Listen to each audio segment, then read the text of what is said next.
नमस्कार मंडळी, मी रुपाली तुमचं पुन्हा एकदा खूप खूप स्वागत करते आजच्या एका नवीन व्लॉगमध्ये. आय होप तुम्ही सगळे मस्त असाल, स्वतःची काळजी घेत असाल. तर आज आहे होळी आणि सगळ्यांना होळीच्या खूप साऱ्या शुभेच्छा. लोलोच्या स्कूलमध्ये सकाळी होळीचं सेलिब्रेशन होतं, सो सकाळी त्याला सेलिब्रेशनसाठी मी घेऊन गेली होती आणि बघा किती मस्त अशी होळी खेळून आलेला होता तो. तर इथे क्लासेसवरून आल्यानंतर मग मी पुरणपोळीचा सगळा स्वयंपाक जो आहे तो करायला घेतलेला आहे आणि डाळ छान सकाळी शिजवून घेतली होती. आता फक्त गूळ घालून त्याला व्यवस्थित असं सारण तयार करून घ्यायचं आहे आणि इथे पीठही मळत आहे. पिठासाठी मी इथे मोहन टाकलेलं आहे थोडंसं, त्याच्यामुळे ना पीठ जे आहे ते खूप सॉफ्ट होतं आणि पुरणपोळ्या इझिली व्यवस्थित अशा केल्या जातात. आणि पुरणपोळीचा फार जास्त काही एक्सपिरियन्स नाही आहे मला, म्हणजे इतक्या परफेक्ट जमतात असं मी म्हणू शकत नाही, पण बऱ्यापैकी आता ना ह्या 3-4 वर्षामध्ये मी शिकलेली आहे.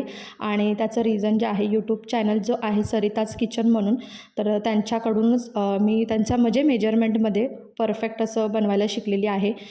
तर इकडे थोडंसं स्वयंपाकाचं सुद्धा मला आवरायचं होतं, तर ते सुद्धा साईड बाय साईड मी करून घेते. आणि सारण माझं रेडी झालेलं आहे आणि मग पटकन अशा पुरणपोळ्या करणार आहे आणि मग तयारी करून ना होळीची पूजासुद्धा मला करायला जायची. थोडीशी घाईच झालेली आहे, कारण क्लासेसवरून यायला मला थोडासा उशीरच झाला होता. आणि भाजीमध्ये आज मी ना चण्याची भाजी बनवणार आहे. जेव्हा पण पुरणपोळीचा स्वयंपाक असतो ना, तर एक कडधान्याची भाजी असतेच असते. तर इथं कडधान्य मी भिजवून ठेवले होते चणे, तर त्याचीच भाजी मी आता बनवत आहे. वाटण वगैरे थोडंसं रेडी करून ठेवलं होतं, म्हणजे भाजून वगैरे. तर आता लगेच वाटण काढून घेतलं मिक्सरमधून आणि पटकन अशी भाजी बनवून घेतली. आणि नंतर मग होळीची पूजा वगैरे करायची आहे.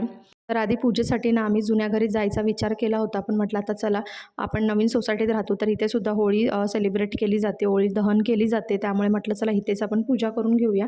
तर हे मुलांना घेऊन गेलेले आहेत गार्डनला, कारण त्यांना थोडीशी होळीची मजा वगैरे घ्यायची होती. आणि इथे मोकळ्या जागेमध्ये म्हटलं चला थोडं खेळतील मुलं, म्हणून गार्डनला घेऊन गेलेले आहेत. तर ते यायच्या आधी मला हा सगळा स्वयंपाक आवरायचा आहे आणि पुरणपोळीसुद्धा बनवून घ्यायचे. तर पटकन अशा ना मी 7-8 पुरणपोळ्या ज्या आहेत त्या बनवून घेतल्या.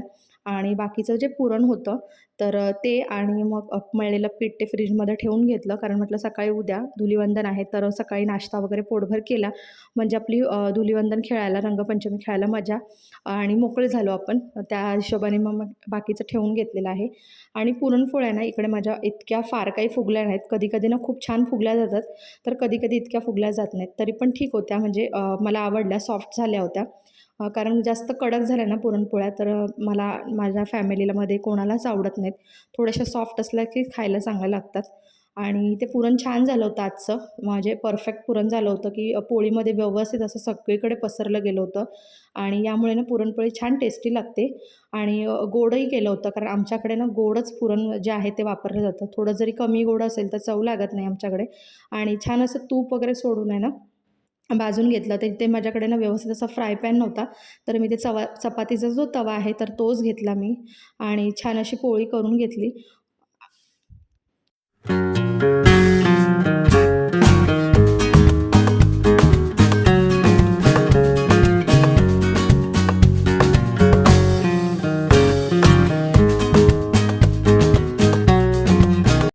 तर इथे तुम्ही पाहिलं की पुरणपोळी कशी झालेली आहे. फार फुगली नव्हती, पण थोड्याफार प्रमाणात फुगली होती आणि सॉफ्ट होती. सगळ्यात महत्त्वाचं, जर सॉफ्ट असेल ना पुरणपोळी तरच खायला छान लागते. आणि काही जण दुधासोबतसुद्धा खातात, काही जण गुळवणीसुद्धा बनवून खातात, तर आणि कटाची आमटीसुद्धा बनवतात. पण मी ते काहीच केलं नव्हतं, कारण म्हटलं जर दूध पाहिजे तर मी दूध देईन, म्हणजे ह्यांनाच आवडतं, मला तर दूध वगैरे आवडत नाही. मला भाजीसोबत किंवा मग चहासोबतच खायला आवडते. तर इथे मग पटकन साडी वगैरे मी नेसून घेतली आणि ते पूजेची तयारी करते. तर प्रत्येकाकडे वेगवेगळी पद्धत असेल. आमच्याकडे पूर्ण स्वयंपाकाचा नैवेद्य दाखवला जात नाही, फक्त पुरणपोळीचा नैवेद्य दाखवला जातो आणि लाह्यासुद्धा वाहिल्या जातात. आणि हार फूल वगैरे जे काही आपल्याला ठेवायचं असेल तर ठेवू शकतो. तर काही जणांकडे पुरणपोळी आणि पूर्ण स्वयंपाकसुद्धा करतात, तर आमच्याकडे तशी पद्धत नाही आहे.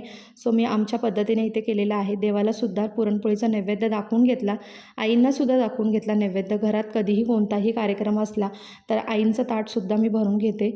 एक सवय झालेली आहे त्यांना, कारण आम्ही त्यांना आजही, म्हणजे ज्या आता त्या हयात नाही आहेत, तरीसुद्धा आम्हाला असं कधीच वाटत नाही की त्या आमच्यासोबत नाही आहेत, सतत आमच्यासोबत आहेतच असं मला वाटतं. त्यामुळे प्रत्येक सणाला ना मी न चुकता, न विसरताना त्यांच्यासाठी, किंवा काही स्पेशल दिवस असेल, काही स्पेशल आम्ही खात असेल, इवन पाणीपुरीसुद्धा मी घरी बनवली तरीसुद्धा मी त्यांच्यासाठी एक पाणीपुरी तरी का असेना काढून ठेवते, कारण ते आता मला सवय झालेली आहे.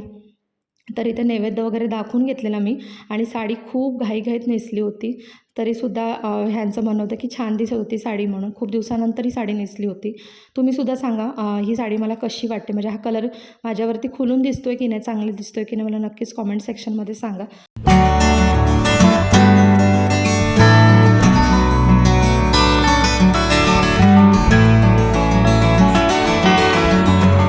तर इथे माझं नैवेद्य दाखवून झालेला होता आणि आता मी पूजेची थाळी जी आहे ती घेऊन खाली जात आहे आणि हे सुद्धा आता येतीलच थोड्या वेळात. सो होलिका दहनचा टाईमसुद्धा झालेला आहे, म्हणजे होळी पेटवण्याचा जो वेळ आहे तो झालेला आहे. तर त्याच्या आधी मी पूजा करून घेते. तर काही जणांकडे वेगवेगळी पद्धत आहे. होली दहन झाल्यानंतरसुद्धा पूजा केली जाते किंवा होळी जळायच्या आधीसुद्धा पूजा केली जाते. तर आमच्याकडे गावच्या साईडला होळी दहन झाल्यानंतरच पूजा केली जाते आणि मुंबई साईडला सगळीकडे होली दहन करायच्या आधी पूजा केली जाते. सो आता इथे मुंबईत राहतो तर त्याप्रमाणेच केलेले आहे. आणि दुसरं रिझन असं असतं की गावच्या साईडला खूप स्पेस असतो, मोठ्या मोठ्या होळ्या असतात आणि त्यामुळे पूजा करायलाही व्यवस्थित असं मिळते जागा. पण मुंबई साईडला तसं नसतं, होळ्या पण छोट्या असतात, जागेची सुद्धा अडचण असते. त्यामुळे होळी पेटल्यानंतर तिथे पूजा करणं शक्य नसतं, म्हणजे गोल फिरता येत नाही. त्यामुळे मग आधीच पूजा वगैरे मी करून घेतलेली आहे, ते बघू शकता.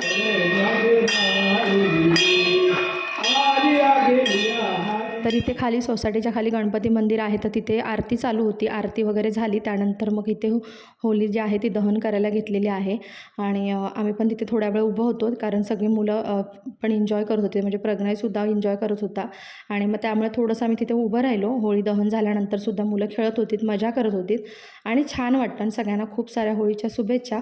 हा व्लॉग थोडासा लेटच आलेला आहे, कारण सध्या मी गावीसुद्धा आहे, त्यामुळे व्लॉग थोडा एडिट करायला वेळ लागला मला.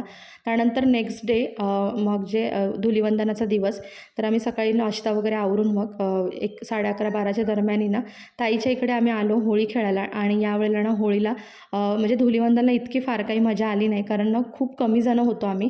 फॅमिलीमधले बरेचसे मेंबर कुठे कुठे बाहेर गेले होते, त्यामुळे खूप कमी जणं होतो आणि त्यामध्येच आम्ही मस्त एन्जॉय केलं तरीसुद्धा. आणि खूप भिजलो, खूप कलर वगैरे लावले, डान्स केले, म्हणजे डान्स केला प्रत्येकानेच आणि खूप मजा केली. लोलीनेसुद्धा एन्जॉय केला. तर या वहिनी बघा, व्हाईट कलरचा पूर्ण त्यांचा कलरफुल ड्रेस झालेला आहे.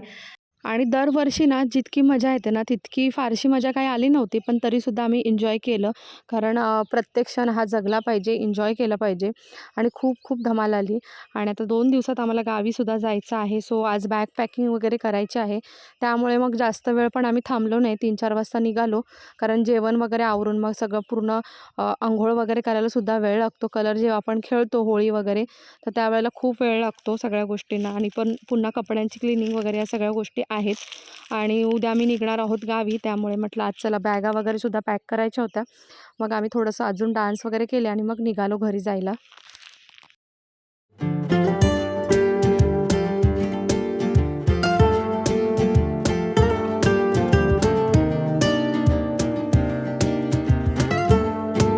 आणि खूप दिवस झालेला व्लॉगसुद्धा माझे लाँग व्लॉग येत नाही आहेत, शॉर्ट्स पण खूप कमी आले ते या आठवड्याभरामध्ये, कारण आम्ही मग गावीसुद्धा गेलो होतो, त्यामुळे मग व्लॉग काही आले नाही. हा व्हिडिओसुद्धा मी खूप जास्त उशिराच एडिट केलेला आहे आणि आज तुम्हाला पाहायलासुद्धा मिळेल. आणि यापुढे पण आता व्लॉग जे आहेत ते आपले रेग्युलर जसे येतात अल्टरनेट डेला लाँग व्लॉग तसे येतील आणि शॉर्ट्ससुद्धा येतील.